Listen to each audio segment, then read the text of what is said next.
A schoolyard scuffle. How Willow turned the tables on the high school elite.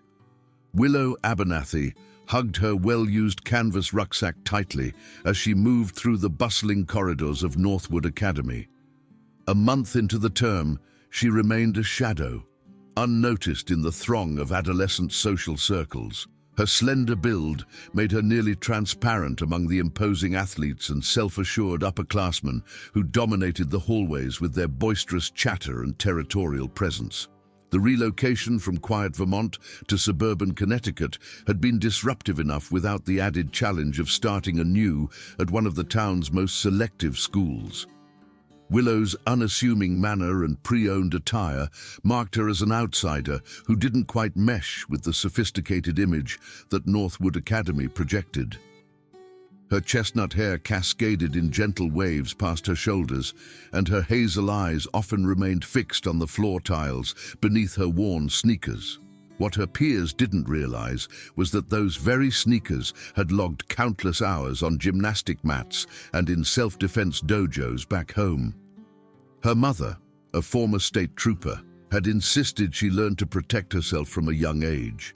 Each evening after her schoolwork, she practiced stances, blocks, and evasive techniques in their converted basement.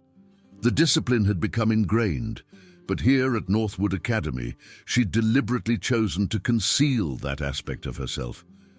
A fresh start meant a clean slate, and aggression wasn't the persona she wanted to present.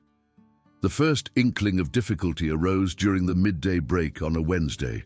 Willow had secured a secluded spot at a table in the lunchroom, hoping to finish her salad and review notes for biology class. The expansive room throbbed with chatter, the clatter of plates, and the sporadic peals of laughter from prominent tables near the windows. She'd almost completed her meal undisturbed when a silhouette fell across her notebook. "Well, well, what have we here?" The voice belonged to Kendall Harrington, a striking brunette whose family's affluence had secured her a position at the apex of Northwood Academy's social order. Her flawlessly coiffed hair reflected the overhead lights as she scrutinized Willow with the calculating gaze of a predator assessing its prey. Behind her stood her constant companions, Reed Baxter, whose powerful physique and habitual scowl had intimidated freshmen since grade school, and Gavin Rossi, whose sarcastic wit was reserved solely for belittling anyone he considered beneath his station. Willow glanced up slowly, her expression carefully blank.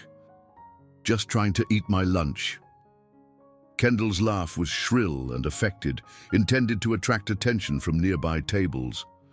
"In my usual spot? I hardly think so, Vermont." The label had become her calling card following Willow's first-day introduction to her history class when she'd mentioned her previous residence. It wasn't intended as a term of affection. "I wasn't aware the tables were reserved," Willow replied softly, already gathering her belongings. The last thing she wanted was a confrontation, especially not with half the lunchroom beginning to observe the exchange with barely disguised curiosity.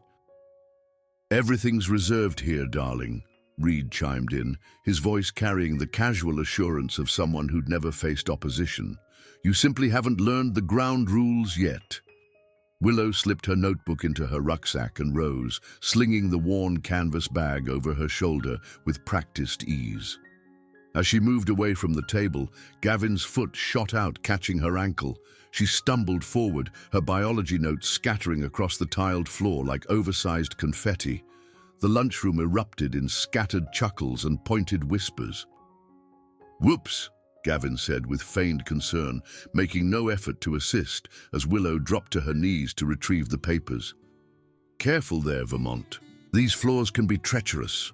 Heat flushed Willow's cheeks as she hurried to gather her notes, acutely conscious of the dozens of eyes observing her humiliation. Her fingers itched to seize Gavin's outstretched leg and demonstrate precisely what 10 years of gymnastic training could accomplish, but she compelled herself to breathe deeply and remain focused on the task at hand. This wasn't the appropriate time or place. It rarely seemed to be. From that day onward, the hallways of Northwood Academy became a gauntlet of deliberate unkindness. Kendall's group appeared to possess an uncanny knack for appearing whenever Willow was at her most vulnerable. They'd jostle her at her locker, sending her books cascading to the ground. They'd make audible remarks about her clothing as she passed, their voices pitched perfectly to carry without sounding deliberately cruel to any supervising faculty. Teachers either failed to notice or chose not to intervene, perhaps assuming that adolescent social dynamics would resolve themselves without administrative intervention. The harassment escalated gradually, each incident slightly more severe than the last. During physical education class, Willow's sneakers mysteriously vanished from her cubby, forcing her to participate in soccer wearing her heavy hiking boots. The instructor's disapproving gaze and the class's snickers felt like sandpaper against her already sensitive nerves. In the media center, she'd returned from the lavatory to discover her carefully compiled research papers intermingled with refuse, compelling her to begin anew while Kendall's group observed from a nearby table with barely concealed mirth. Throughout it all, Willow maintained her composure. She reassured herself it would pass, that bullies grew bored when their targets didn't react. Her mother's voice echoed in her memory during the most difficult moments. "Fighting's a last resort, sweetheart. Sometimes the bravest thing you can do is walk away." She'd walked away so many times she'd lost count, but the harassment persisted. The one silver lining in her increasingly unpleasant school experience was Nolan Green, a reserve student who volunteered in the media center during the midday break. He had gentle blue eyes behind rectangular glasses and an unforced smile that never seemed artificial or calculated like so many she encountered in Northwood Academy's hallways. They'd forged a tentative friendship over shared books and hushed conversations between the stacks, and for the first time since arriving in Connecticut, Willow felt like she might actually belong somewhere. Nolan was everything Kendall's group wasn't: authentic, considerate, and utterly uninterested in the social games that dominated adolescent life. He listened when she spoke about missing Vermont's rolling hills and genuinely cared about her thoughts on the novels they discussed during their media center meetings. Willow found herself anticipating those midday breaks with an intensity that surprised her, and she began to hope that perhaps Northwood Academy wouldn't be the complete catastrophe she'd initially feared. That hope was shattered on a Tuesday afternoon in late November. Willow was heading to her locker after history class when she noticed Nolan near the main staircase, his arms laden with books he was returning to the media center. His face brightened when he saw her approaching, and he raised one hand in a wave that made her heart flutter in a way she wasn't quite ready to acknowledge too closely. She was about to call out a greeting when Kendall materialized beside Nolan like a perfectly styled storm. "Well, if it isn't the media center geek," she announced loudly enough to draw attention from students passing in both directions. "Don't tell me you're friends with our little Vermont refugee." Nolan's smile wavered as he turned to face Kendall, confusion evident in his expression. "I'm sorry. Do we know each other?" "Everyone knows everyone here," Reed said, appearing on Nolan's other side with the practiced coordination of a seasoned predator. "Question is, what's a bright spark like you doing talking to damaged goods?" Willow felt her stomach clench as she realized what was unfolding. By associating herself with Nolan, she'd painted a target on his back as well. Her friendship had become a weapon Kendall could wield against both of them, and there was nothing she could do to retract it. "Leave him alone," she said, stepping forward despite every instinct screaming at her to flee. "This is between us." Kendall's perfectly lined lips curved into a smile that would have been beautiful if it weren't so cruel. "Oh, how touching. Vermont's got herself a little boyfriend. Tell me, Nolan, is it true what they say about charity cases being more grateful?" The words struck like physical blows, and Willow watched Nolan's face flush red with embarrassment and anger. She wanted to explain, to tell him that Kendall's comments meant nothing, but her throat felt like it was constricting around any words she might have offered. "You're despicable," Nolan said quietly, his voice trembling with suppressed fury. "And you're mistaken about her." Gavin laughed and produced his phone, holding it up as if he were recording the interaction. "This is gold. The nerds are fighting back. This is definitely going on social media." "No," Willow said sharply, taking another step forward. "Put that away." "Or what?" Kendall asked, her voice dripping with artificial sweetness. "You'll run crying to your mummy back in Hicksville, Vermont." The casual cruelty in her tone was like a match to gasoline, but Willow forced herself to remain calm. She'd endured worse, and she could endure this as well. Nolan was watching her with concern, and something that might have been admiration, and she refused to let him witness her breakdown.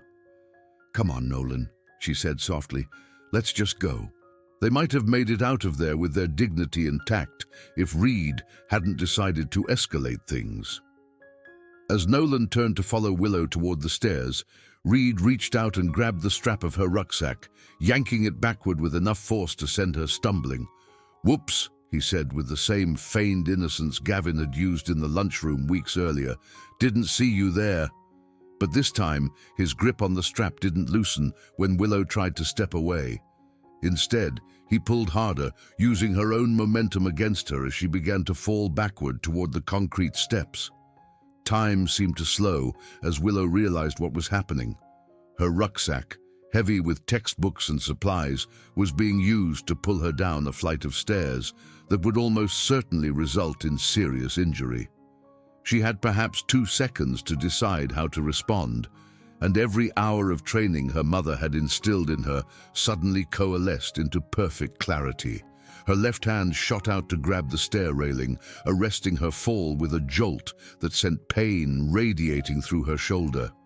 Simultaneously, her right hand closed around Reed's wrist in a grip that made him yelp with surprise and immediate discomfort. "Let go of my bag," she said quietly, her voice carrying a tone none of them had heard before. "What the hell?"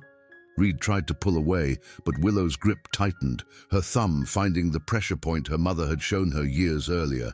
His fingers opened involuntarily, releasing her rucksack strap. Kendall stepped forward, her expression shifting from amusement to something darker. "I think Vermont needs to learn some manners." That was when Nolan moved. He stepped between Kendall and Willow, his books forgotten on the floor beside him. "Back off," he said firmly. "All of you." Gavin laughed and shoved Nolan backward with both hands, sending him stumbling toward the stairs. Nolan's foot caught on his scattered books, and he fell hard, his glasses skittering across the concrete landing. The sound of Nolan hitting the ground was like a switch flipping in Willow's mind. All the weeks of humiliation, all the careful control she'd maintained, all the reasons she'd had for keeping her capabilities hidden, suddenly evaporated in the face of seeing someone she cared about get hurt because of her. She stood slowly, her hazel eyes meeting Kendall's with an intensity that made the other girl take an involuntary step backward. "Now you've done it," Willow said softly. The confrontation that ensued would be recounted in Northwood Academy's hallways for years to come.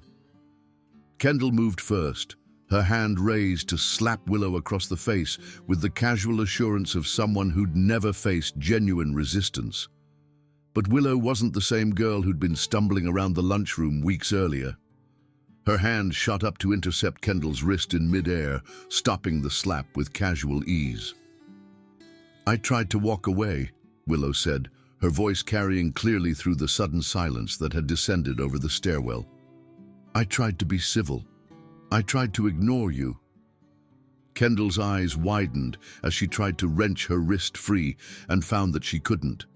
Willow's grip was like steel, holding her in place without visible effort. "But you had to involve him," Willow continued, nodding toward Nolan, who was sitting up and feeling around for his glasses. "You had to hurt someone who never did anything to you." Reed stepped forward, his face red with anger and embarrassment. Let her go, freak. Willow released Kendall's wrist and turned to face him. You want to try that again? She asked, gesturing toward her rucksack. Pull me down the stairs? Reed's sneer faltered as he took in her stance, the way she held herself with perfect balance and coiled readiness. Something in her eyes warned him that this wasn't the same quiet girl they'd been tormenting for weeks. I don't hit girls, he said, but his voice lacked its usual conviction. Good, Willow replied, because you'd lose. Gavin chose that moment to charge forward, apparently deciding that overwhelming her with numbers was their best option. He was bigger than Willow by at least 40 pounds and 5 inches, but size meant nothing when technique and training met raw aggression. Willow sidestepped his rush with fluid grace, her hand finding his shoulder as he passed. A simple redirect sent him stumbling into the wall beside the stairs, where he collided hard enough to dislodge the inspirational posters hanging there. Gav! Kendall shrieked, but her concern quickly turned to fury as she realized that Willow had made her group look foolish in front of the growing crowd of students who'd gathered to watch the confrontation. She launched herself at Willow with wild swings and handfuls of hair, fighting like someone who'd never been taught proper technique. Willow caught her hands easily, spun her around, and applied just enough pressure to a nerve cluster in her shoulder to make her gasp and stumble. Stop, Willow said firmly. You're making a fool of yourself. But Reed had recovered from his initial shock and was advancing again, this time with a calculated expression that suggested he was taking her seriously. Willow watched him approach with the detached calm her mother had instilled in her during countless sparring sessions. When he threw his first punch, she slipped it with minimal movement and countered with a precise strike to his diaphragm that doubled him over, gasping. Her follow-up was a controlled sweep that put him flat on his back without causing lasting harm. The entire sequence had taken less than 8 seconds. Gavin picked himself up from beside the wall and started forward again, but stopped when Willow fixed him with a stare that promised similar treatment. The confident smirk he'd worn for weeks was nowhere to be seen. Anyone else want to try pulling my rucksack down the stairs? Willow asked, her voice carrying to every student watching from the hallways above and below. The silence stretched for several heartbeats before Kendall spoke, her voice shaky with rage and something that might have been fear. This isn't over. Willow walked over to where Nolan was still sitting, having finally located his glasses. She extended her hand to help him up, and her voice was gentle when she spoke to him. Are you okay? Nolan nodded, slipping his glasses back on and accepting her help to stand. That was amazing, he said quietly. Where did you learn to fight like that? My mom, Willow replied, keeping her voice low enough that only he could hear. She wanted me to be able to protect myself. She turned back to face Kendall's group, all of whom were now watching her with expressions ranging from shock to grudging respect. Reed was still sitting on the floor, apparently in no hurry to get up and risk another demonstration of her capabilities. Here's how this is going to work, Willow announced, her voice carrying clearly through the stairwell. You're going to leave me alone. You're going to leave Nolan alone. You're going to find something better to do with your time than making other people miserable. Kendall's face was flushed with humiliation and anger, but she made no move to continue the fight. You think you're so tough, she spat. You think this changes anything? Willow picked up her rucksack and slung it over her shoulder with practiced ease. I think it changes everything, she said calmly. The question is whether you're clever enough to learn from it. She could have pressed her advantage, could have made them apologize or publicly acknowledge their defeat. The old Willow, the one who'd spent weeks swallowing her pride and walking away from confrontations, might have been tempted to make them suffer the way they'd made her suffer. But as she looked at Reed struggling to catch his breath and Kendall's tear-filled eyes, she realized that revenge wasn't what she wanted. She wanted peace, respect, and the freedom to attend school without constantly looking over her shoulder. Come on, she said to Nolan, offering him her arm for support. "Let's get out of here." As they walked away together, the crowd of students parted like water, their whispered conversations following in their wake. Willow could hear fragments of astonished commentary and speculation about what they'd just witnessed, but she found that she didn't care what they thought anymore. The weeks that followed brought exactly the kind of change Willow had hoped for. Kendall's group still controlled their corner of Northwood Academy's social hierarchy, but they gave her a wide berth in the hallways. The deliberate unkindness that had defined her first month at the school evaporated overnight, replaced by a grudging respect that she found far more agreeable than fear. Other students began approaching her in ways they never had before. Some wanted to know where she'd learned to fight.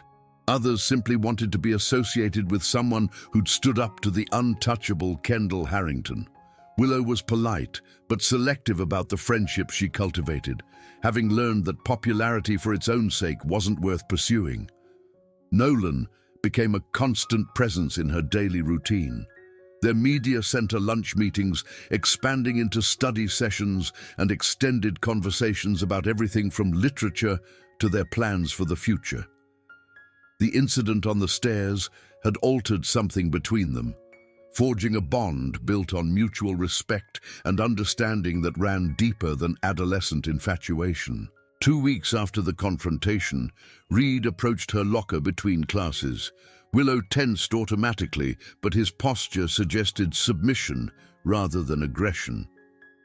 "Hey," he said quietly, glancing around to ensure none of his usual crowd was within earshot.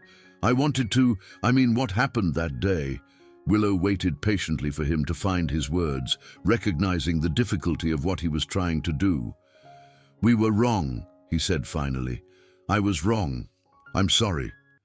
The apology was simple and clearly heartfelt, lacking any of the elaborate justifications or excuses she might have anticipated.